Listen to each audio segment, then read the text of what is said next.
I wonder the author of this game, like, when he was doing his job as a social worker, like, talked to many kids who actually were committed or were passionate to kill someone like that.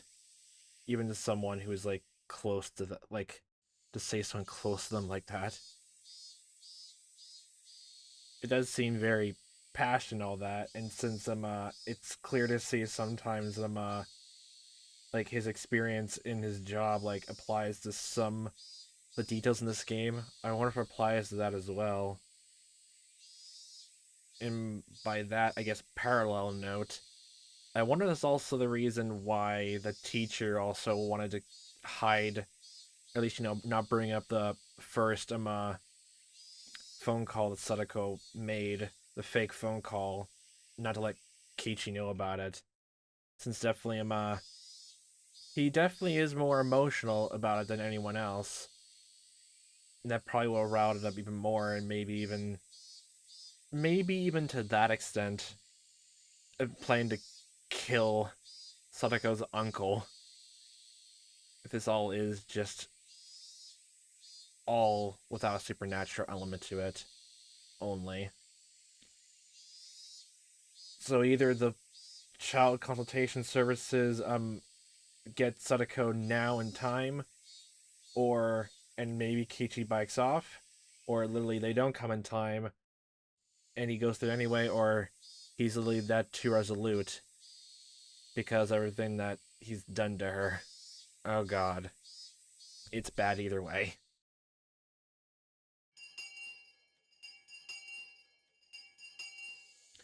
Me on the others, having to sit up for the Watanagashi festival or something, invite me along, but I refused. Oh boy. Of course I did. How could they be taking it easy and setting up for a festival in this situation to, I guess, get their minds off it? I'm assuming, like, invite Sadako along if their uncle is gonna let her? Maybe. Mion had a lot of nerve.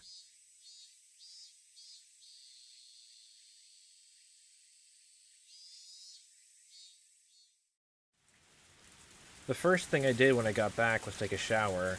Oh boy, this is becoming a ritual now. Not because I wanted to wash off sweat, but because I wanted to be even calmer.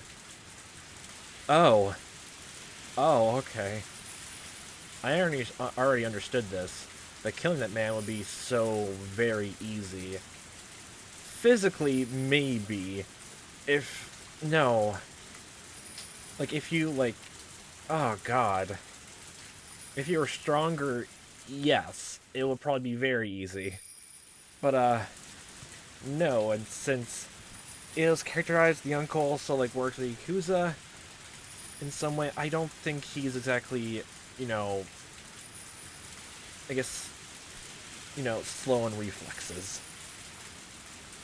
The really hard thing would be not getting arrested for it, so we could get our peaceful days back. As I thought about it, I realized it wasn't easy. Japan's police force had the highest arrest rate in the world. Yeah, I've heard about that. I would just need to deceitfully pull off the perfect crime, and it couldn't be a half-hearted attempt. Still, it wasn't 100%. Even the best police force in the world couldn't have a 100% arrest rate. I read a lot of articles on trials of people brought up on false charges.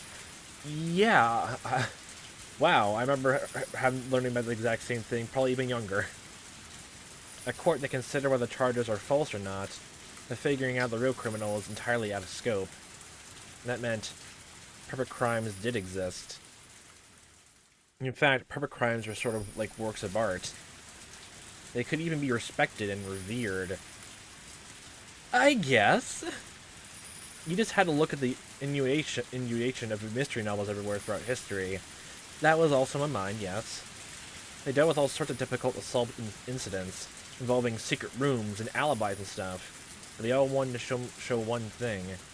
They wanted to show the beauty of a perfect crime. Don't all those mystery novels still show off exactly how it was done by the end?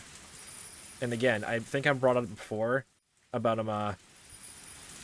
the few times I've seen a story where a criminal got away with it. It was literally it was already when someone figured it all out. So, I don't think it's gonna work. Well, not use inspiration anyway. There was something divine, the flawlessness of the word perfect. You actually, no, thinking about it now, your personality is definitely taking a shift, actually. Thinking about it now, your personality is definitely taking a massive shift. Yes. Perfect crimes are skills of the gods. Okay. In that sense, the serial freak deaths that they were calling the curse of Oyashiro-sama, I understood. They must have been the works of gods. They really must have planned in advance of them, you know, thinking about it even more, like, I actually had the same exact thought because the whole syringe thing, like, the police couldn't even analyze what was in it. The ending the second installment where literally Rika had it on her, they couldn't even figure out what was on it. Literally, even Oishi had to ask Keiichi point blank, is it medicine for her? They don't even know what it is.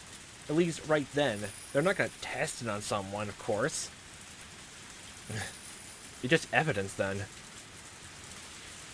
Each one appeared to have been resolved. They couldn't stop it from happening every year. Yeah. Skills belonging only to gods. Those are the perfect crimes. And I would be setting up my own crime before Oyashiro-sama's series of perfect crimes 4 years in the running.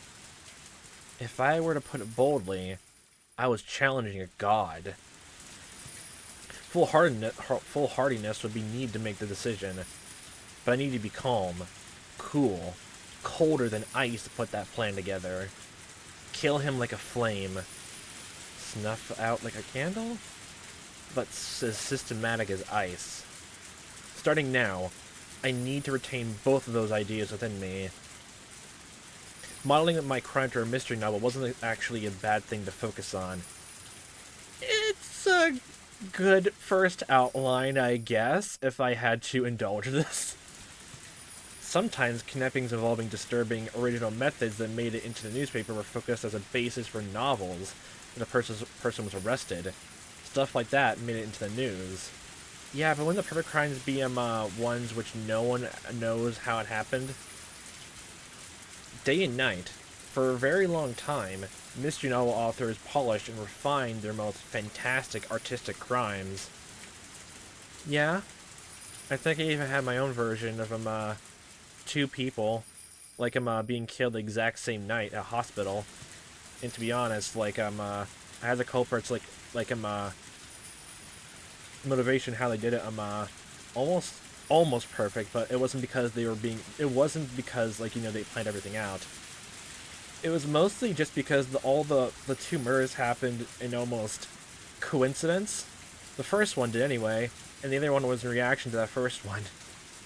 And both were pinned on the culprit. And the motivation did not seem to line up for the deaths of either of them. Unless you understand what actually happened from point to point. It's a tricky thing anyway. Imitating that could be a shortcut to playing the perfect crime in a short period of time. Of course, I haven't read enough mystery novels to act all high and mighty about them. The one who really liked mystery novels was my mom. My mom does too. She read every well-known mystery novel from overseas, from past and present. Every time she watched mystery shows, she always criticized them as having cheap tricks or being poorly thought out. Man, that cape shouldn't have landed on that bust and floated into the air. I wonder what the perfect crime would mean to her. Go in and ask her. Hey mom, how do you commit the perfect crime? What do I think the most well-done perfect crime in all the mystery novels I've read is? Yeah. Well, you read quite a lot of them, right? I figure you might know a lot about them. It's more fun to read than to find out. If I told you all the tricks right off the bat, there'd be no fun anymore. It wasn't like I asking for my own amusement. She was deflecting the question, so would somehow butter up first and draw an answer. Of course, well-done mystery novels. Yeah. Well, because of the whole fact that I'm, thinking about it even more, your parents don't know anything's happening. Okay, little, microphone squeak. Just the fact that she doesn't know what's going on, I get, like, you know, a friend and the uncle thing. If she learns about it afterwards and maybe learns that maybe the crime coincides with this question, unless she immediately forgets about this later on, or maybe it's cements in her brain that you know, her son is getting interested in, like, you know, in her own hobby, then I'm pretty sure this might tip something off a tiny bit, maybe. Perfect crimes happen out of nowhere with no trace or reason. That or people who are willing to defend you and lie for you to the death. Of course, well done mystery novels. Yeah. They all have a unique charm to them, so it's hard to say which is the most interesting. You really have to force me to pick one. I didn't want to know which novels you liked. I want to know about the trick that made you the most surprised. If it really was a perfect trick, the detectives wouldn't be able to solve the case, though. Yeah, I already said that. That was true. There'd be no point. Mystery novels are enjoyable because the process of the mystery is getting solved. If it was unsolvable, it would make a very good topic for a novel. I think I only read like one or two which were meant to be unsolvable, but like by the end of course, it was solved. But the reason why it was meant to be unsolvable was kind of fun and interesting to think about. I get it. Yeah, you're right. The main character can't solve it, it wouldn't be much of a story, huh?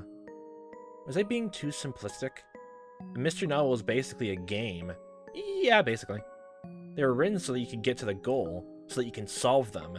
Yeah, it's also kind of funny just seeing all this being laid out, like in this way as well, as an outline. Especially, I wonder what this game's genre category is, besides psychological horror.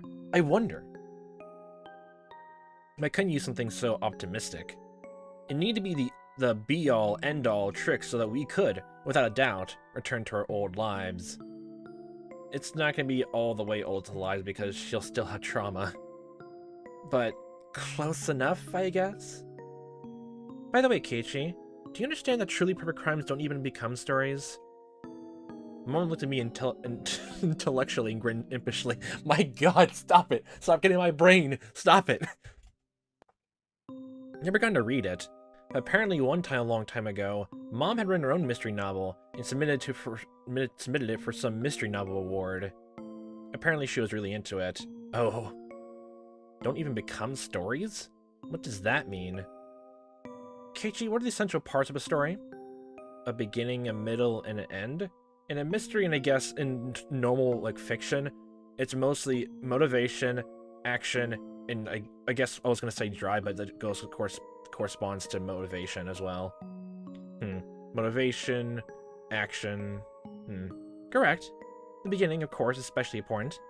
If there is no beginning, then the story never starts. Well, yeah. And in a case that's unsolvable, how do you even determine what's the middle, the ending, or even the beginning? Where does it all start? It all started when I was born, Doctor.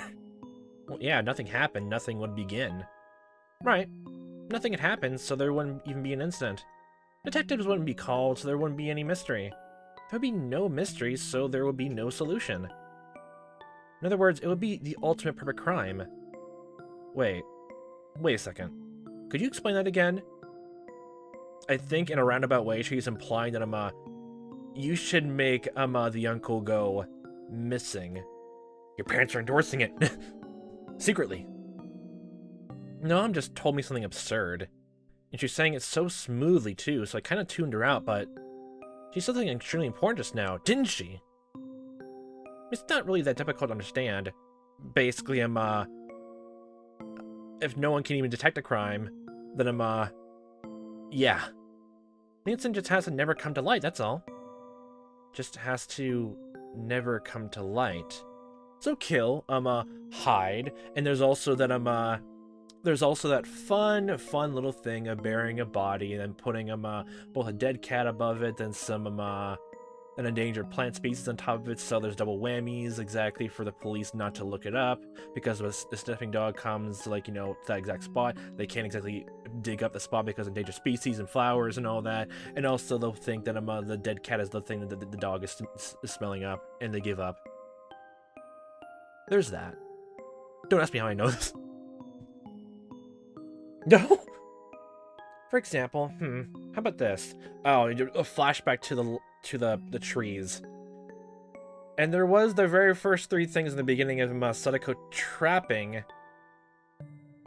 the forest.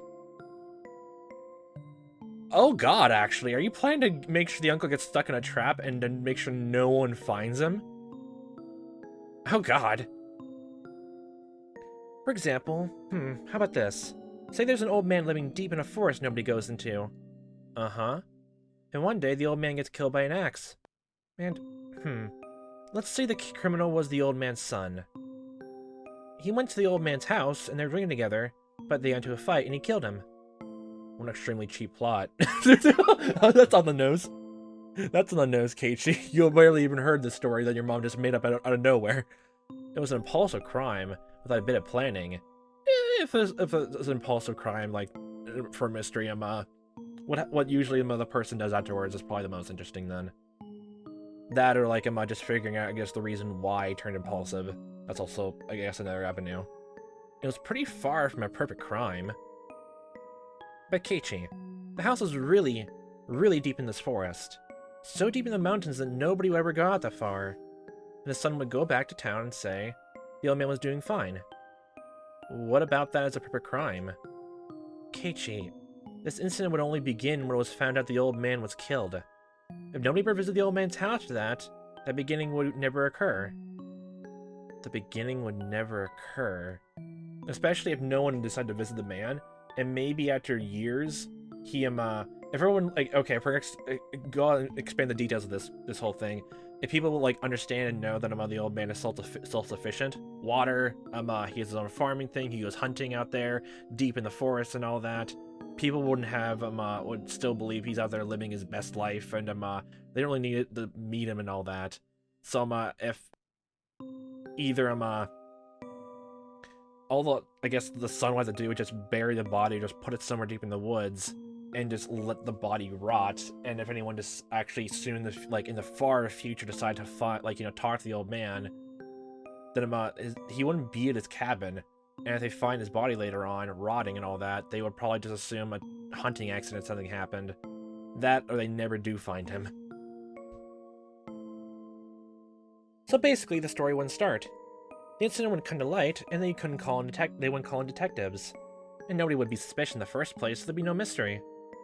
I think the old man was still living by himself deep in the forest. The old man's face would appear in the sky, and that would be it.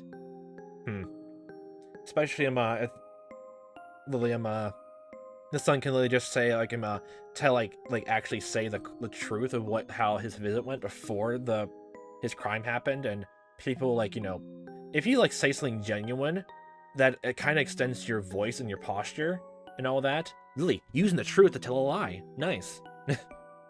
Something like that, That's amazing. Wow, that's a pretty great trick. But it wouldn't be a novel. Mystery novels are for entertainment, after all. They can't be instruction manuals for perfect crimes. I was trying hard to talk cheerfully to fool her, but inside I was excited. Wow, you're speaking of the genuineness now, actually. Special tools, strange geography, mysterious drugs, traps involving huge sums of cash. None of them were indeed for perfect crimes.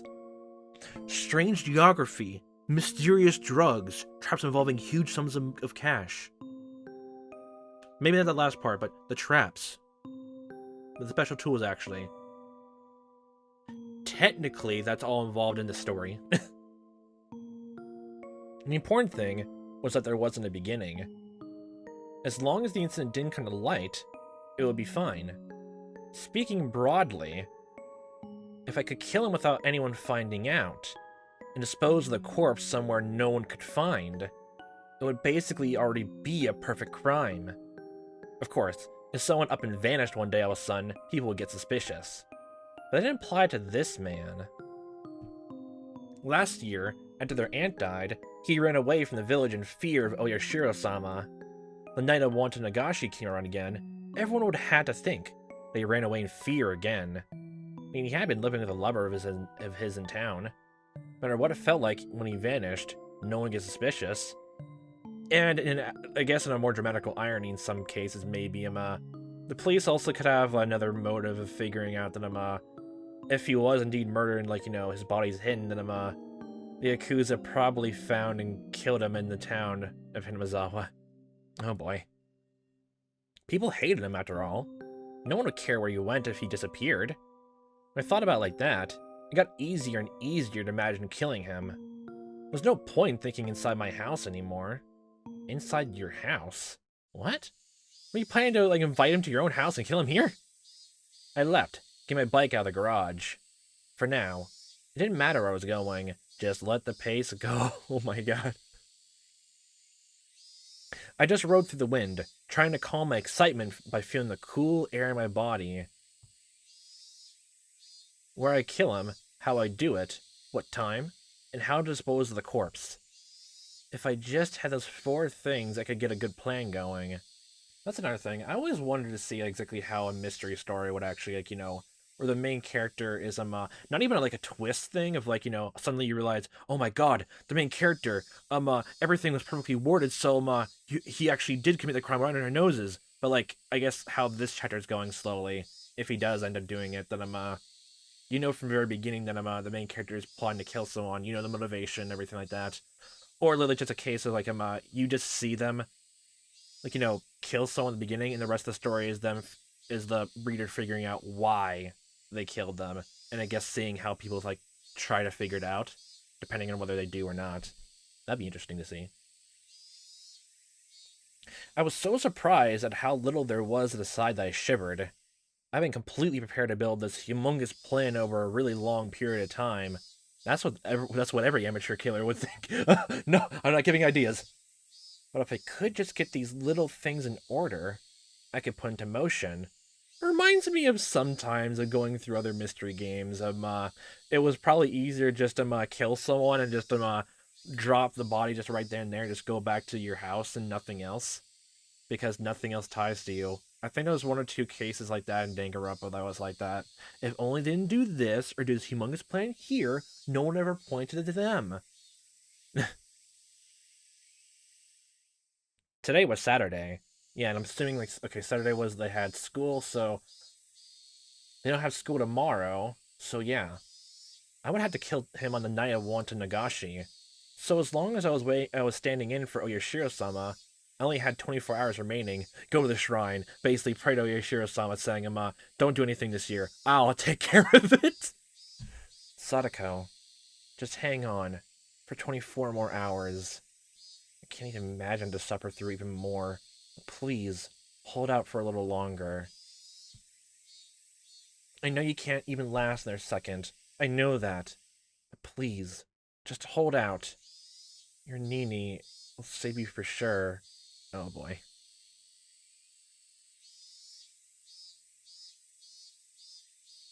Outside, it was still earlier enough for the cicadas to be crying. Early afternoon. Evening was still a long way off. I looked at the sky. At some point, it got cloudy. What? Okay, this is actually pure just some first cliched mystery music.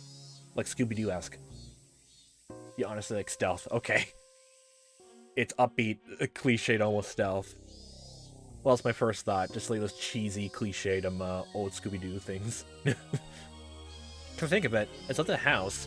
I heard on the TV that the weather forecast is calling for a chance of rain on Sunday. The sky was the color of lead. If I heard a little bit of thunder, I definitely have expected a sudden evening shower. My first destination was school. Before explaining why I was going there, I need to explain what method for killing the man I decided upon. Before explaining why. I said the most suitable death, the one I need to give him, was the same as last year's curse. The same as the punishment their aunt had received, being beaten to death. Wouldn't beaten to death be somewhat unreliable? Oh, I just realized something. If you're planning to do on the night I wanted Higurashi, and depending whether or not Sadako's there or not, never mind. Maybe the uncle would get drunk, like he'll hole himself in his house if he was that scared of the curse. And probably get drunk. And that actually solves the strength issue I brought up before. Oh god. He'd be slurred and he can't use reflexes too well. You have to worry about him if he does get a hold of you and maybe then can use his weight against you.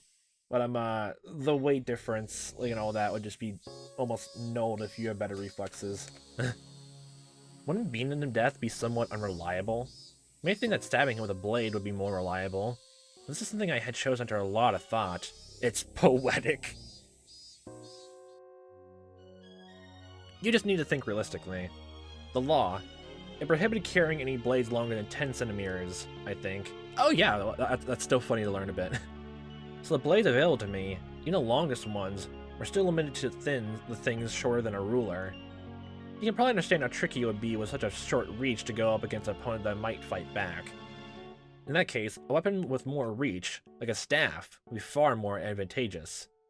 It might not be quite as inherently lethal, but since you could just keep hitting the guy and hitting him until you killed him, the end result was just the same. Just the same.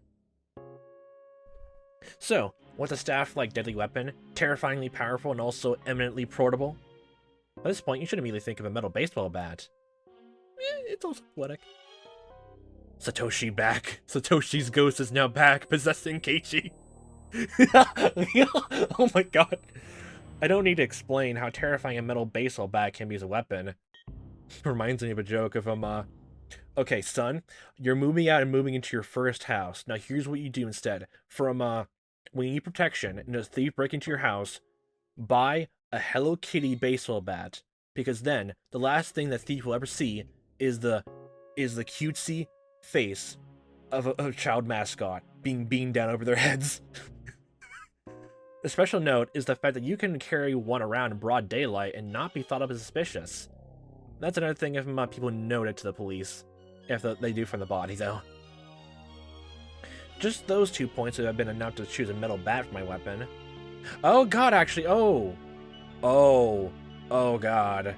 Oh god. It actually lines up too, since Keiichi, was chosen to be actually was involved in a baseball game, so no one actually think of it in strange in particular. Oh god, this is lining up too good, honestly. Holy shit.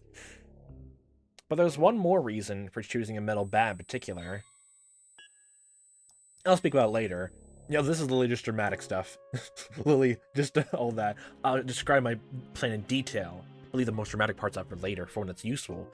It's a surprise tool we'll use later. Went to school that Saturday. My classmates were still having fun, playing in the schoolyard. I could show up there and it'll be the same as always, so nobody would think I'm suspicious. Getting my hands on the weapon without looking suspicious is actually a factor I couldn't ignore. I didn't normally play baseball, so I went to a sports store looking for a metal bat. It would definitely be suspicious. I can't let it be a beginning to a story, so I need to be really careful even about that. That left school. A location at which my appearance would be suspicious, I would acquire the weapon. I turned inside the classroom from the window, but of course there was nobody there. The only students who would stay in there were me and the others, when doing club activities. Without us, the classroom to school was just an empty, unused room. Like glancing around nervously, as if I'd just gone to get something I'd forgotten, I casually entered the entrance. It looked like the teacher was busy with paperwork in the teacher's lounge. I didn't see her in the hallway. Naturally, yet quickly as a shadow, I entered the classroom. The empty room was full of strange, stagnant air that you couldn't feel normally. Huh. That's, unusual. An empty classroom, with nobody here. Maybe while no one's around, the desks creep about of their own accord, licking the floors to clean of dirt. That's a interesting image you have there. If I suddenly stepped into a place like that, the desks, in their surprise, fly at me, crush my bones, and eat me alive? Okay, yeah, that's definitely a weird thing you have in your brain, okay. Well, they never fault the imagination of a kid. That's ridiculous. Not more ridiculous than what you just said. I felt regret at wasting valuable time thinking time on stupid delusions. Be a fun story to tell to the grandkids. I killed someone for a friend. I was thinking about death flying at me when I was getting the weapon. The students' lockers are lined up in the back of the classroom. The one I was looking for wasn't my own. It was a forbidden locker. One I had accidentally discovered one day. Here it is. Hojo. This has to be it. If one person has one locker, then why would only Sadako have two?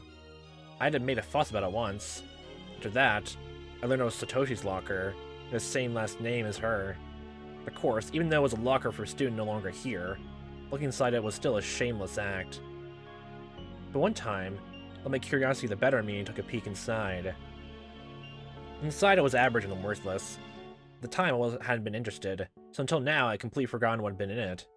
But now that I had, dare I say it, awakened, I remembered the thing that had been in there.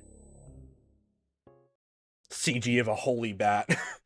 Scrape. I opened the locker. The stench of mold and sweat wafted out, like a gym storehouse that hadn't been cleaned in weeks. My face puckered up at the stench, but I looked for it. Yes. Satoshi was on Coach's baseball team. This locker was a Hinamizawa fighter's uniform. And it. The one Satoshi used. The metal bat. Yes. This was the reason I wanted to choose its bat. This murder would be carried out by me. This wasn't originally my role. It was Satoshi's. But I would stand in for him and call myself Sadako's Nini. It was one of the rules for standing in for him. I reached the metal bat and grasped it firmly. Firmly grasped. It was light, and yet, its tip had enough heft to it, enough to easily imagine the horror if I brought it down with all my might. Satoshi, I'll give you one last chance to save your sister. Lend me your strength. You're a coward, but I will stand in for you. So if you still care even a little bit about her, you will lend me your strength. The ghost possessor is giving you, like, double strength. There's no more suitable weapon in the world for putting that man to death than your bat. Now, I just need to figure out where to hide it. Tomorrow, before the act, I would just stop by the school and grab it, because I couldn't ignore the possibility someone would see me bringing it home and think it was strange. But if I left it here, there wouldn't be a problem. Plus tomorrow is Sunday. Only that, it was the day of the biggest festival in the whole village. Nobody would be coming to school. So why are you here then? Just to confirm it exists? I left at the entrance and went over to the construction vehicle parked nearby. You're gonna hide it outside in case no one locks the door. Ooh. We've been warned by our teacher not to touch it for laughs, so none of the kids would come near the vehicle either. They wouldn't, because if she found out they touched it, they'd be in huge trouble. I quietly hid it, in the shadow of the vehicle. The chances of someone operating the vehicle tomorrow were slim to none, because tomorrow was Sunday. Government workers had the day off, and, from my classmates it said, the thing had been left here for years now. Machines that haven't been moved in years. You can't just suddenly start them up again. So it's almost definitely fine in this case. The sunlight was piercingly hot. My head grew faint for a moment. Had the heat been this harsh the entire day? A moment of dulled thoughts like this was a moment of carelessness. I gave myself a couple of hits in the head, then looked around warily. Okay. Next, how to dispose of the corpse. That's the way I ended it. Okay. My actual next thought was just, how exactly do you plan to kill the uncle? Especially at night? Are you going to spend time with them at the festival? And then when things, end, you then go home? And, when Sadako goes to her uncle's house, then you go and attack him? Or you do that in the middle of the middle of the night and call him up? Oh boy. Because either way, Sadako would probably be a witness, and oh boy. Disposing of the corpse. The ultimate way not to create a beginning was to not let the corpse be found. It was even more important than killing him. Thinking on it vaguely, the first thing that came to mind was the swamp. Onigafuchi, the dreadful, bottomless swamp revered even now, that appeared in the legends of Onigafuchi Village. Yes, the swamp called Onigafuchi Village was here first. And the village took its name to become Onigafuchi Village. In other words, this swamp, was the origin of Onikafuchi Village. How many times can we say this? No. No matter who it was, they would float back to the surface of this bottomless swamp. Everyone would be swallowed down to the land of the demons below the earth. That was how the stories went. If I was trying to copy Oyashiro-sama's curse, then I felt that the theory demanded I discard the remains and the weapon to the swamp. But they may have said it's bottomless. I didn't actually know. And people say large creatures like humans produce a lot of gas when they rot, granting a lot of buoyancy. It was why using fairly heavy objects to hold people down didn't work. Come to think of it, the curse the year before last, Rika-chan's mother drowned herself in the swamp. And the criminal behind the dismemberment that went missing the year of the first curse too. It was rumored he tried to discard the body in the swamp and accidentally drowned in it. Never heard of the corpse coming back up or them finding it. Then, shouldn't I choose to discard the corpse there too? I could discard the weapon there. And then, for example, if her uncle came out on a motorcycle and attacked, it'd be convenient to get rid of the bike too. You know, Sadako's uncle generally used a motorcycle for transportation. But as for the corpse... After a lot of worrying, I decided to discard the corpse in the swamp. The drowning suicide and the accident were both rumors. Nobody knew if they actually happened. There were no lack of false rumors about the drowning suicide anyway. It was possible the murderer hadn't drowned there and was still on the run. That meant no one had ever confirmed a corpse being dropped in there and then not coming back up. Yeah, but that's technically then the perfect crime then, because no one knows for sure. But by that same metric, you can't be sure if you can't do it. Then what would I do with the body? I thought it might be interesting to go with the first incident, cut him to pieces and hide him. But the preparation and work for dismembering a human body would be difficult given the amount of time I had.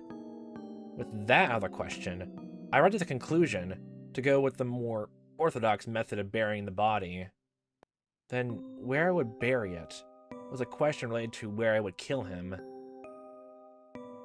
Of course, I wanted to keep my time and proximity to the body a minimum. With that in mind, I wanted to dig the hole to dump the body in beforehand, to make the location of the act and the hole close together. The choice of where to plan the crime, that I need to be absolutely careful and thorough with. It had to be somewhere nobody would witness it, a place with hiding places for a sneak attack. I could dig a hole for the body right then and there. I go with the possibilities in my head of the various destinations her uncle would head to from Sadako's house. Imagine a map of the area in my head, and then I found a place that fulfilled those conditions so easily it was almost unbelievable. A bit of a back rub that went through the woods. I didn't think her uncle would go deep into the mountains of Yagochi on a whim. If he was going somewhere, he passed through these woods first. Nobody uses back way unless they have something to do with Sadako's house or one or two other places.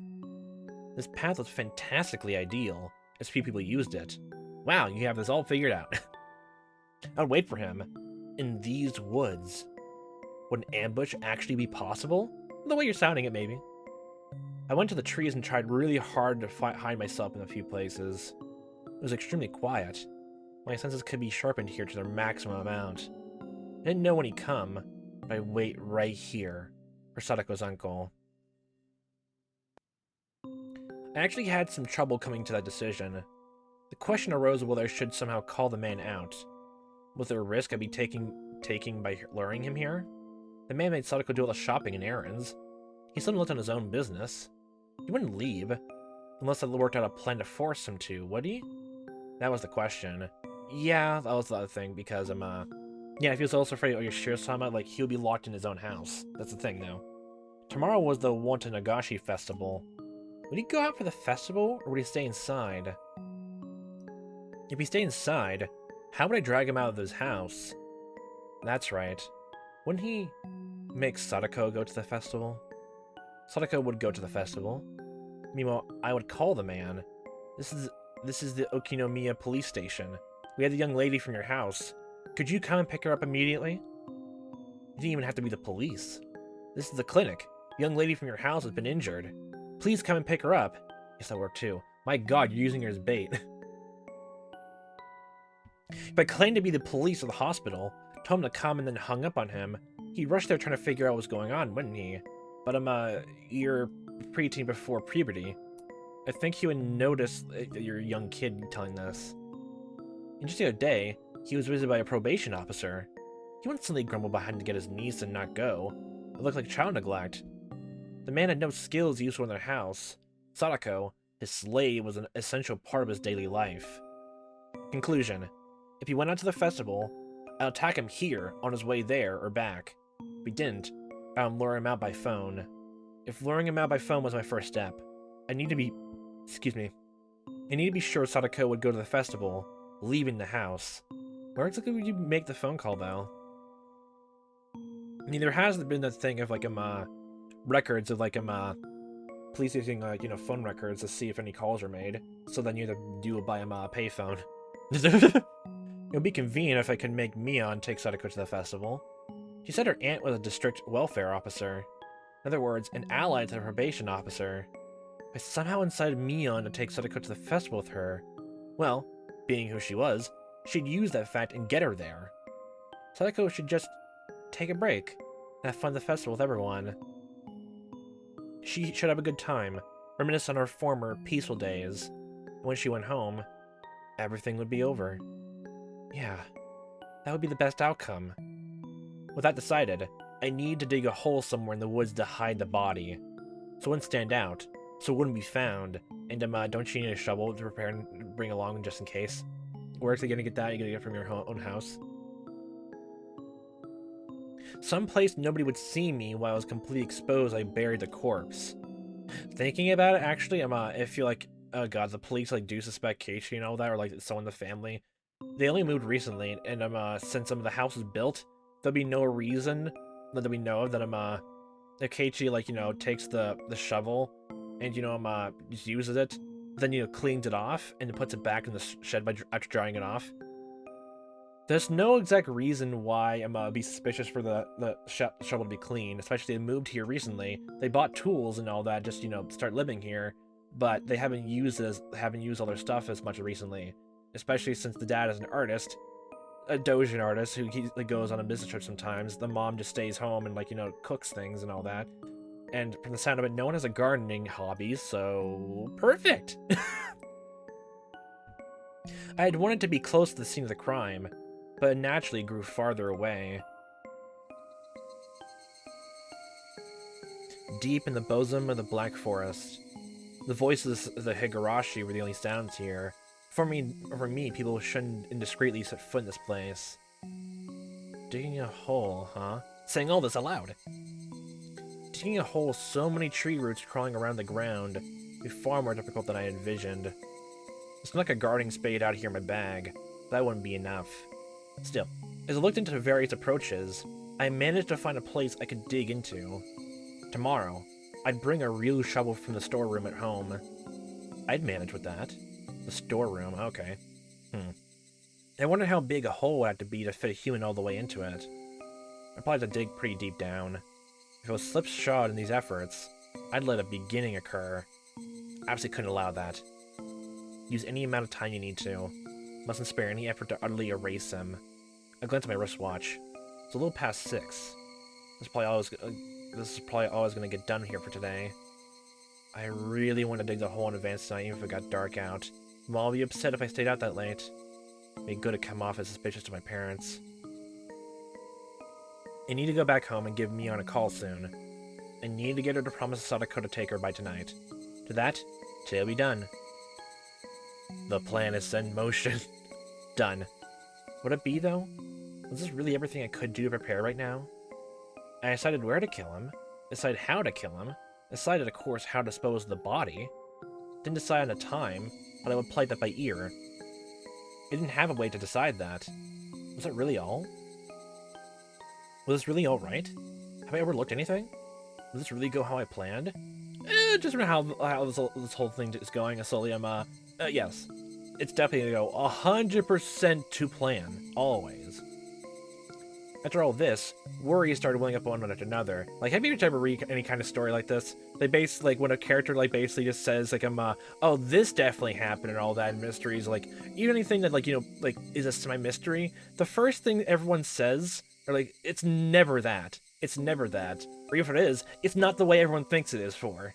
It's definitely not that. So, your plan is fucked. It was, it was only natural I'd be anxious. This would be the first and last big job of my lifetime.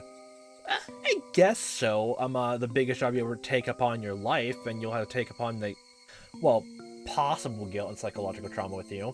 But if you're that resolute about it, then yeah. Especially if you're not close to the guy, then yeah, you'd have no lingering doubts then. No guilt. Nothing. That's just I think like you mentioned before, just like brushing your teeth. That was actually a great line. Holy shit. That was actually a great line. Holy shit, from the last chapter. Holy shit. I could not allow failure. I had no experience, as this was my first time. I didn't have the know-how, the knack, so it was only natural to be anxious. I'm not a professional killer. The dark clouds of unease told me doing nothing would be the easiest way. A truly pathetic suggestion this late in the game. Yeah, the wait-and-see approach.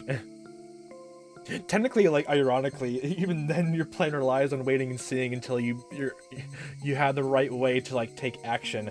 Waiting and seeing until you see the uncle pass by in the perfect spot in the woods, and then taking action. Same way as waiting and seeing to make sure to get Sadako out of the situation either way. Holy shit, parallels, symbolism, nice. Have you forgotten how miserable Sadako looked? From the outside, it may have looked like I was resolute, but deep in my heart, my knees are shaking loudly. I never actually won a single fight to my satisfaction. Could I really kill someone? Maybe I'm playing an ambush, but an enemy is large and far older than me. It would be a lot of lucky circumstances just to make it all happen. He had a scary face, looked like he was well accustomed to fighting. Could I have... All the pieces before and after the murder were perfectly planned, but was the actual murder the most important part, what unsettled me the most? All my preparations, all my perfectly concealed machinations, if I didn't successfully murder him, they amounted to nothing. Oh yeah, god, this background. Damn it. By coming this far, you're pathetic, Keiichi Maebara. You start to have these kind of second thoughts, your ulterior motive will be obvious. Let's go home. Go home and calm your mind. Tomorrow will be a juncture in your life, the likes of which graduation, employment, marriage, and childbirth couldn't hold a candle to. A day of murder, to kill someone, for someone else's sake. That day behind us, we would take it back again. Those mild, spring-like days we never thought would ever stop. Those safe, peaceful, fun times. I pedaled my bicycle hard to get back home. I felt somehow unsteady. My body and soul weren't in alignment. A subtle shift between where the tips of my hands and feet really were, and where I felt them to be. My vision was a little distant and narrow. As of the great barrier I risked my future life on, had nothing to do with me. An unreal sensation. How could I put it? Everything was so far away. Fine. Feel your unease permeate you, Keiichi Maebara. If that will turn your timidity into meticulousness and allow you to act with greater caution, that's actually an important emotion to feel.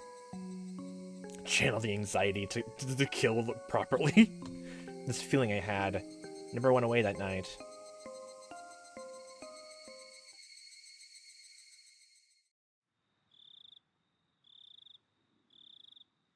Oh gosh. I thought that was actually an end of a section. It was the first time I'd be calling Mion's house. I searched for her in the phone book the school gave me, then dialed a short phone number, the kind unique to remote places. It was around dinner time. She would probably be home. But just as I started to think nobody would respond, someone finally picked up the receiver. Hello, this is Sonozaki. Oh, I'm sorry for calling so late at night. Is this Mion? Huh? May I ask who's calling? It's me. Keiichi.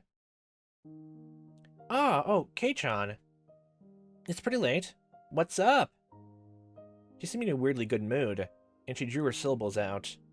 Right, it's the night before tomorrow's festival, so she's probably with her family having some drinks.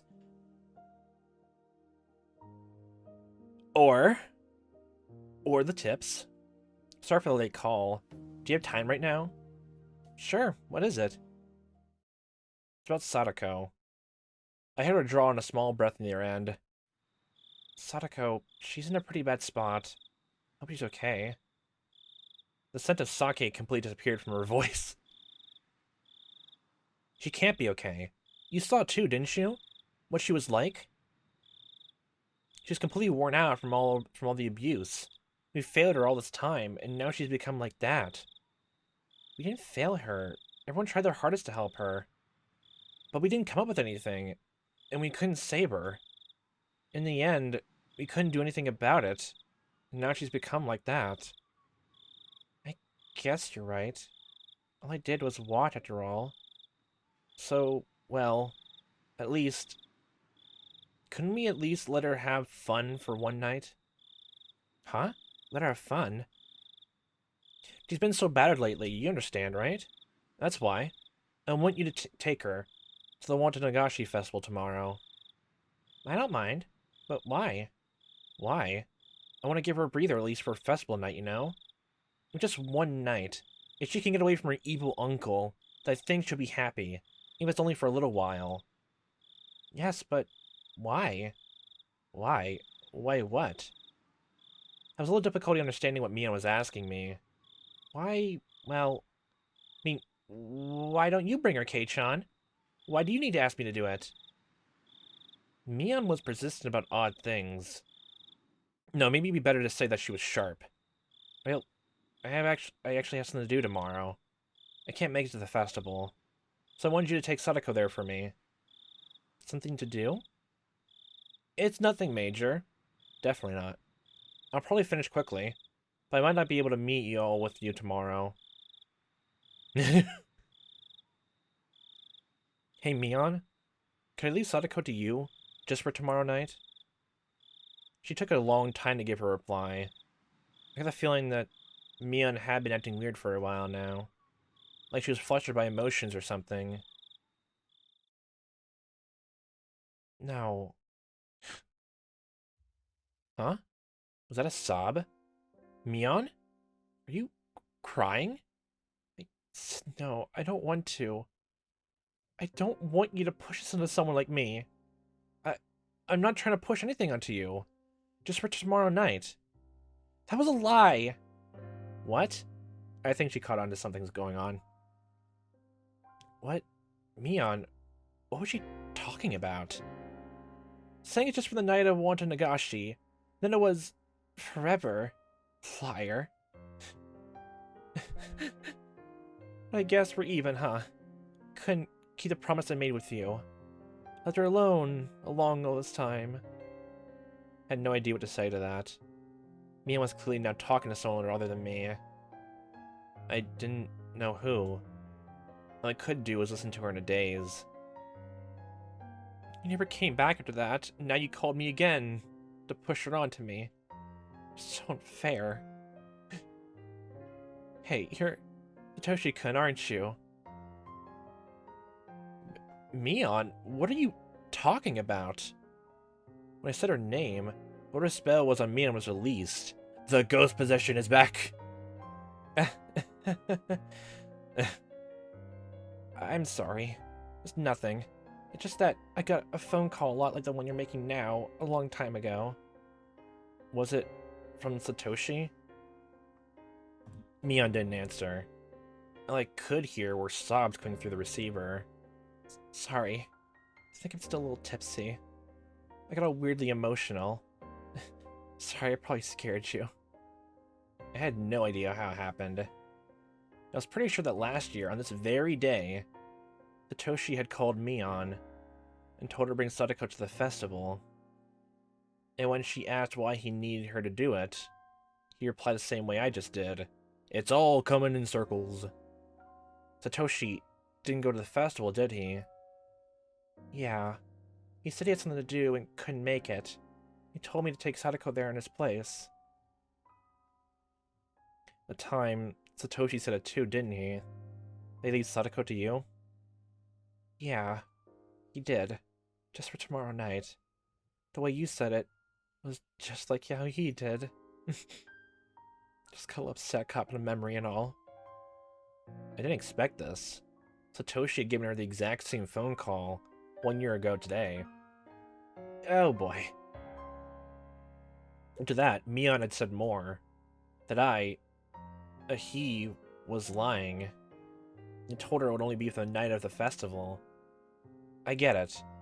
A few days later, Satoshi, he disappeared. Disappeared might have been a rather vague way to put it. Whether he ran away or not, Satoshi leapt, abandoning Sadako. Yes, he didn't transfer or run away from home. He disappeared. An idea, far more indistinct than even fog, crossed my mind. Satoshi made exactly the same phone call as me last year. Why would Satoshi make the same exact phone call?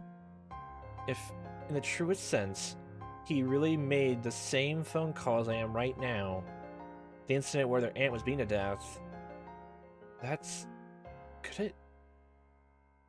But that's the thing then, because then how did the guy who got arrested for the crime, like, he confessed to it? Or is it like a thing where, like, they witnessed the crime, but because they were on drugs and, like, had some psychosis, they actually believed they did it? Or they believed something else happened? Or someone else did? Or whatever? Was Satoshi... Huh? What was that? Last year, Sadako had been constantly abused by her uncle's wife, their aunt too. Her aunt abused her the most. And on that night, the name of Oyashiro-sama's curse, she was taken from this world. I thought about that. Everything made perfect sense, didn't it? Last year, Sadako's aunt was beaten to death, wasn't she? Would it be impossible for Satoshi to have... No. But that would mean... But then... Satoshi... He was a coward who abandoned Sadako and ran away, wasn't he? You were making a lot of assumptions that he ran away. How could Satoshi resolve himself to kill a person to save Sadako? It was unthinkable. I actually consider that as well, though it would be mean to Satoshi.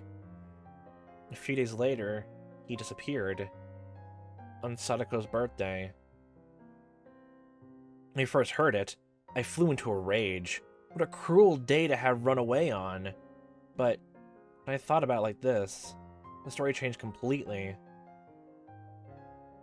Satoshi had probably been even less calm than I was now. He was her big brother, led by blood, watching his little sister be abused day in and day out.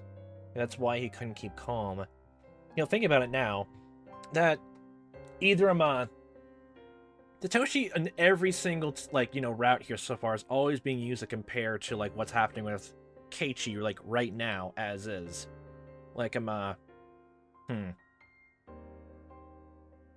wonder, like, because, like, since each individual chapter is its own, like, unique scenario, and there's nothing, like, butterfly effect or anything wise that causes things to shift, does that mean that literally in each different one, that in that specific universe, technically speaking, that anything that Keiichi, like, does in that route is, like, exactly the same thing that Satoshi experienced at that same time? Like, the first one, the same thing that Keiichi picked up the metal baseball bat and was, practicing to use it to, like, ice himself and, like, ward people away from him, also to find a way to protect himself. Satoshi did the same thing. I can't remember that anything similar happened. There was nothing, like, paralleling from, now, Satoshi, I don't think, in a second installment. But, it's definitely happening here again. The exact same thing. All over. It's a parallel. He was her big brother, really by blood, watching his little sister be abused day in and day out. Maybe that's why he couldn't keep calm. And that was why the corpse of their aunt, being to death, was so easily discovered. Yeah, but then how would, like, that transfer over to someone else being framed for it?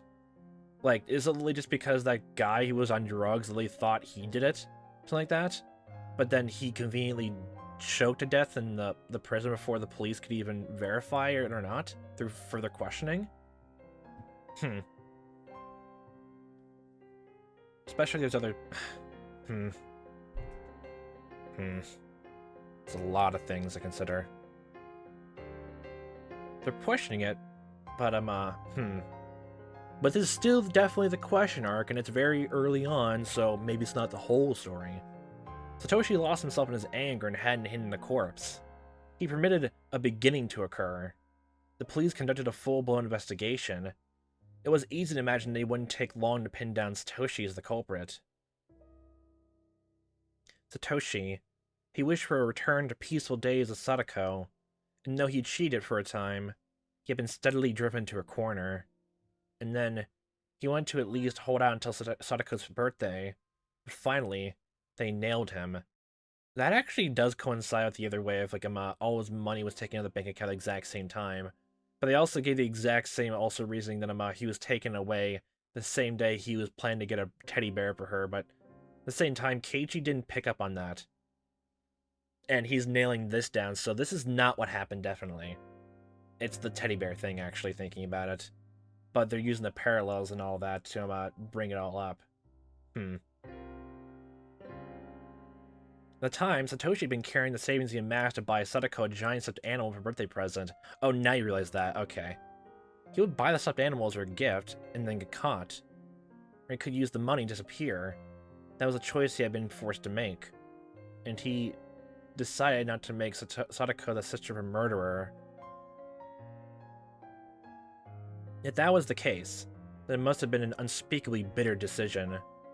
All that money had been saved wanting to see Sadako happy. He had to use it to make her sad. And he used the savings and disappeared to Tokyo if the rumors were true. Was that how Satoshi disappeared? I don't know. That Oishi guy seems to think that way, though. Oishi. Had he been slowly driven into a corner by that repulsive man's pig-headed pursuit? The circumstantial evidence is all there, but I think your deduction is wrong. They caught some lowlife somewhere in the prefecture and he apparently turned himself in for the crime. Yeah. That was right. The deviant had confessed, and the incident was solved. They said he really was just a crazy person, and he had no ties to Hinamizawa. And no relationship with Satoshi, of course. I have a pretty hard time believing the guy would lie in Satoshi's place. Yeah, it's a whole different thing.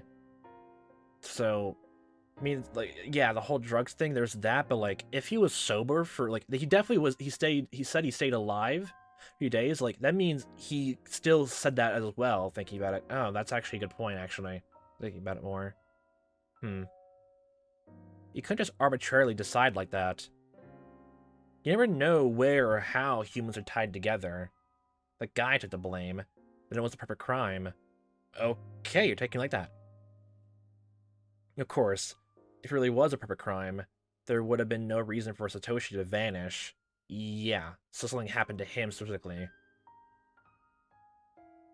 Plus, I don't think Satoshi had the kind of money to run away. If it was just for a teddy bear, then yeah, no, actually.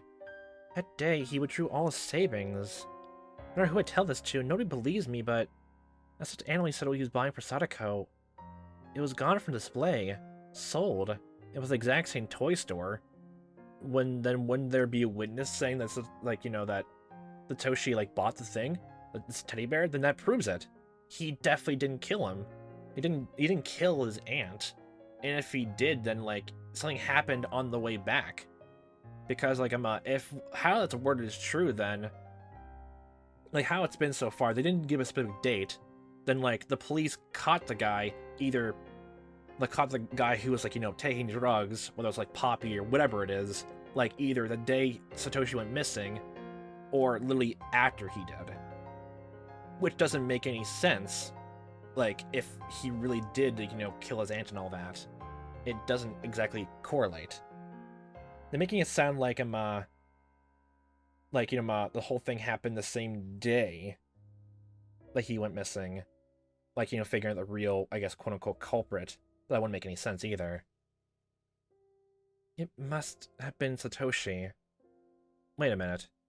If he didn't use the money to flee and bought the stuffed animal instead, he would have gone back to Sadako, wouldn't he? It's a sensitive topic, and he went missing. He didn't run away. He disappeared, but no one wanted to believe me on. It seems unbelievable he bought it and then disappeared without having given it to her. Something must have happened. Yeah, so now I don't know what happened. It'd be one thing if he had the money, but if he used all his savings on it, but he'd be totally broke. You know, honestly, thinking about it, I can honestly believe that guy, like the Oishi detective, even before, like, his insane outburst today, for whatever reason, maybe we'll find out later, maybe in context to other, like, the other chapters later on, the other installments, that I can honestly still believe he would still track down Satoshi and then believe that unless that guy did not show up and confess to the crime. I would honestly believe that. He would think, like, Satoshi did it. Honestly. Completely. And if that guy, like, the person who, like, confessed to the crime actually had, new details with the crime, but for some reason, like, saw who the real culprit was and, like, gave details of what happened, but still, when sober, like, in lucid mind, still said it was him, then yeah, there's no way, like, it couldn't be anyone else. And I probably, like, broke it down. Especially since Oishi definitely, like, basically just told Keiichi, or it's implied through his actions, and even, like, he want to solve the Oyashiro-sama's curse thing before his retirement, that he definitely was gearing towards, this friend group, the Demon Club friend group, the DCFG. So yeah, he'd be more geared than ever to, like, pinpoint some of these people here, especially since they all technically had ties in one way or another to this friend group. Lily, as he outlined to Keiichi in the first chapter, it wouldn't make sense. It would never make sense. You can't live a life in the realm without money in this world. And if it's in Japan, like, yeah, it's another thing. Wouldn't, like, someone, like find it weird to find a kid who's, like, young enough to, like, work a job? Like, all that? I didn't get it. After all of that, I was understanding Satoshi less and less. It's more like we already know how he technically felt. He was a protector. He protected Sadako, but he was trying to do it in ways he can't actually manage without taking things too far to extremes. He literally, like, did everything he could in his power, but after, like, the phone call that Sadako made the second time did not work, especially since in conjunction with what happened the first time, then all he really could do actually was wait and see. This chapter seems to focus on passivity, but, like, I guess, not in terms of inaction is action, but, like, sometimes regrettably, inaction is probably the best course of action. Regrettably, sometimes. I was understanding Satoshi less and less. The two of us fell silent. I couldn't remember how we even got on this topic. Sorry. I think we get off topic. I completely forgot that Keiichi wanted to kill his uncle. I was playing this whole entire conversation around that for a second, actually, too. Wow, this is good. Sadako, right? Don't worry. I actually already invited her. Huh? You're serious? Whenever I went to the shrine to prepare for the festival, we started talking about getting Sadako to the festival itself. Then I used the phone at the assembly hall to invite her. Her uncle was acting distant, didn't seem to care at all. In any case, we get the okay from him. We decided to all meet up and go together tomorrow. You okay with that? Satoshi? Stupid. I'm not Satoshi. Let me just change your letters in your name does that, and then you're technically it. Satoshi Maebara. Have fun. Yeah, but still, because, like, now, like, it feels like, because the whole thing of, like, maybe even the whole, like, beginning chapter of this, like, finding a body in Okinomiya and all that, like, probably just a focus of this chapter. Yeah, honestly, actually, now thinking about it, yeah, god damn it, like, now everything's out of the window in terms of, like, figuring out exactly what's happening. If, like, all we can really, like, since everything is like a Schrodinger's cat thing, like, what if scenario again. Oh yay, I'm using those pseudoscience terms again for a visual novel. Ooh, stop the presses. That we literally can't take anything completely in fact or evidence-wise, can we? Except for drawing very, very common, I guess, similarities, which is all I've got. And that by that logic, then, based on everything similarly happening each timeline, if we can't pinpoint any, like, use any evidence from, like, one installment to the next, besides, which installment, like, brings up what event happened in the previous ones, but happened in this one, like, the Curry incident, the mix-up with, the twins, with Sonozaki twins and all that, then literally the only thing we can think about is literally just the parallels, and a lot of that points to people, like, even the friend groups, literally just looking at someone else is acting out of character, or acting, like, very hostile or aggressively, and looking in their eyes and saying, are you really them? It's always been that. It's always been that. But then, and even in this chapter, when when Reina was, like, acting like her hostile self, even Mion was just like, no, that she's just like that. And Keiichi never, like, I don't think he actually mentioned anything of, like, that was not Reina. He never mentioned that. So now I'm more sure it's, like, partly supernatural in some way. Man, Keiichi's suggestion in the after party, the first installment, was right in the money. I was a little relieved. I hadn't need to make the phone call. Psycho had already been invited to the festival. It's triggering his cat all over again. And not in a way that smelled of blood. A way to leave her uncle alone to create time for me to kill him. They purely wanted Sadako to enjoy herself, so they invited her. In the end, it was the same, but I was happy for that slight difference. Sorry. I guess I didn't need a call then. First yesterday, now today. Sorry for saying such weird things. Just forget about it. No, I'm the one who should apologize. Losing it like that isn't like me. I'm really, really sorry. At least you kind of have more of an excuse, especially literally, if this is Satoshi, like, make the exact same phone call and all that. Plus, stressful situation all around. Exactly. We apologized to each other for a little bit. Alright, I'll be going now, then. Good night. What did you have to do? Shit! We have to make up a lie on the spot, now! As interrupting our parting words, Mion struck straight where it hurt. Or is it like with Satoshi, where you can't say? Stupid. I keep telling you, I'm not Satoshi, but I won't say. Yeah, I know that. It deflected her, with a response that wasn't really an answer. Mion didn't hound me anymore to that. Alright, this time for real. Good night. I don't know why you're giving me the same phone call Satoshi-kun did, but... yeah, never mind. I'm sorry. Good night. I'm hanging up. Stop rambling. I need to leave. Click. My god. Satoshi Hojo. Just, who are you? I scorned you as a coward who ran away, abandoning his sister. I always thought you didn't have the right to call yourself her Nini, but now I didn't know what to think. Yoshiro-sama's curse in the 4th year, their aunt's death, and Satoshi's disappearance. And now, me, trying to carry out Oyashiro-sama's curse in the 5th. Oddly enough, what I was going to do overlapped perfectly with Satoshi, the day before the curse. No, that wasn't at all. So that means you're gonna die or go missing again on Sadako's birthday. Oh yay, that's gonna be a great birthday. That wasn't all. If we start back from Sadako being abused, then I've been overlapping with Satoshi for days already. I talked to Mion before. She asked me if I was Satoshi. If that was the first impression a third party like Mion got, it was probably true. Well, I mean, if everyone was from the Demon Club first off, then, you know, demon, ghosts, like, possessions and all that, it still lines up very well. Especially since everyone in Hinamizawa village is basically half demon anyway. God. Then as Satoshi had accomplished, I would succeed in the murder. But that was the extent to which we overlapped. I was far calmer than Satoshi, and more calculating. You say that, but you never actually met him. You don't know how his mind worked.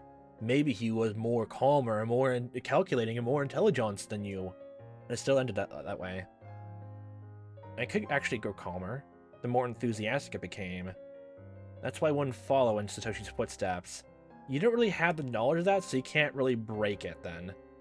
You can't really break that cycle if you don't know what happened. I would snip him cleanly out of the world, and then get our peaceful life back. Maybe Satoshi has been with me ever since I chose to use Satoshi's bat as my weapon. No, even longer than that. When I decided I'd be her Nini, Maybe Satoshi had been residing within me then, too. Satoshi.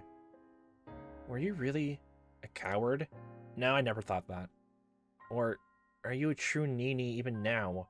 The kind worthy of Sadako's love?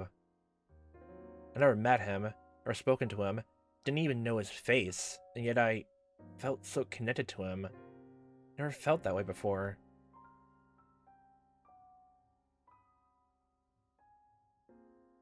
Okay, that was kind of cool to think about, though. Like, yeah, I definitely called the, like, that was not the right answer, though, because definitely, you really brought it up without bringing up, another, like, thing that was clued in as well. So it was definitely not that Satoshi was a killer, though. It was definitely not that. Achievement unlocked. Possessed. Yay, I'm glad my, ghost demonic possession of my idea is, clinged on to this chapter section. Okay. Okay. What a cheerful day for a murder. Oh my god. The intention of those in the housewife slaughter incident case. That's a mouthful. July blank, 1982. Okinomiya Police Station, 1st Investigative Division. Chief Takasugi. Blank Prefecture Police Headquarters, the eradication of drug-related crime. Shishibone Branch Head, blank. Regarding incident blank designated as undercover investigation. This message is to inform you that a section of the testimony records of an incident under this police headquarters jurisdiction has been found that is thought to be related to the undercover investigation of the incident in question. Okinomiya Police Station, X, Hinamizawa Village housewife slaughter incident. Wow, only referred to a housewife. Okay. During investigation of suspect, blank, who was arrested for possession of illegal drugs, there was testimony alluding to the crime in question. It became clear that it contained information that only the perpetrator could have known. Wow, I actually called it! He literally already knew. He knew things like no one else would have known. It's definitely without question him. That, or he literally saw the culprit there and, like, knew details there, but for them decided to, like, take over for it. So literally, like, either, and since basically people have mentioned that there's no way like Satoshi like had any connection to this guy who was literally, you know, not even being named, then literally Satoshi has nothing to do with it, and that just means whoever this guy is, whether it's like whether it's this person or not, either way, they definitely have ties to exactly what happened there, where the culprit is someone else, and this guy decided to cover for them for whatever reason. Then maybe we'll find out in the future. Well, definitely. Or literally, it was just them. That's only two ways about it. Therefore, we prepare to share this record of testimony with you, duplicate attached. If the testimonial is to be believed, then there's extremely high chance that suspect blank was the perpetrator in the incident in question. In addition, receiving this testimony, the head investigator in the case inquired as to the incident with the Okinomiya Police Station. The responsible party, Okinomiya Police Station, misunderstood, and it complies with the designation as an undercover investigation by the executive order from Prefectural Police Headquarters on July 1st, 1982, General Administration B-112. They did not explain the incident's existence to the head investigators they should have. Because of this, the head investigator did not realize the importance of the testimony as related to the case in question. Result was negligent when combing the scene. We apologize for having effectively ignored it until now. In addition, there's a postscript stating that suspect blank died while in confinement yesterday on blank blank. Yeah. Okay, I definitely need to read through that again on my own time.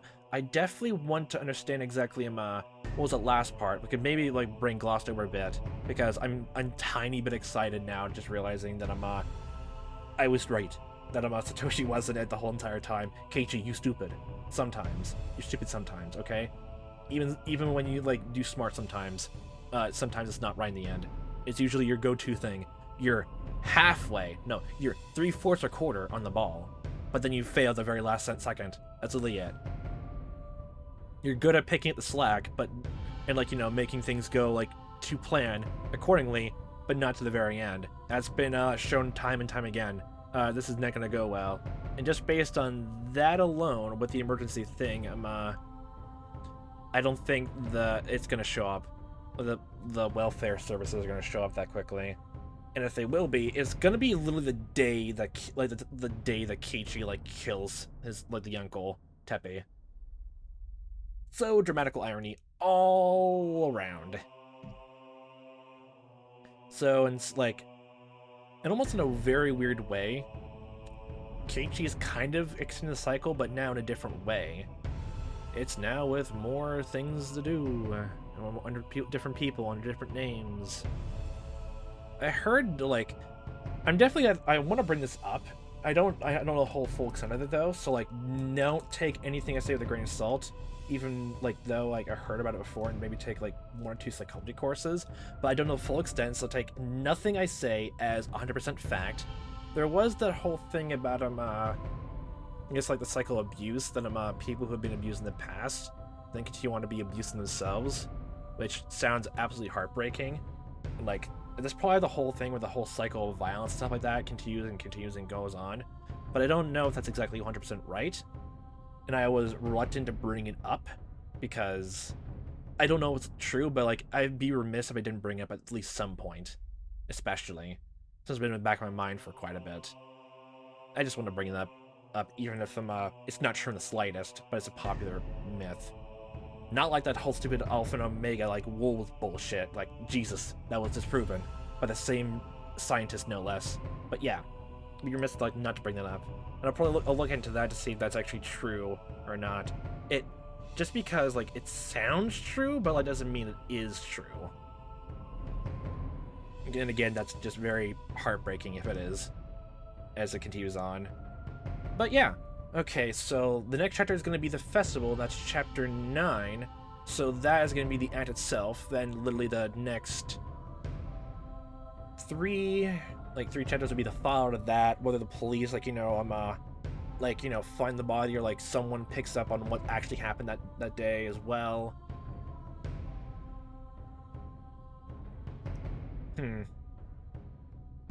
It's, like, for some reason, actually thinking about it now, like, now that I thought this all out, that was the whole thing with Keiichi, I think Keiichi actually is gonna be able to go through with it, but definitely not in the way he was expecting to.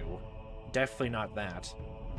I actually believe he actually will kill the uncle, but not in the whole plan he made.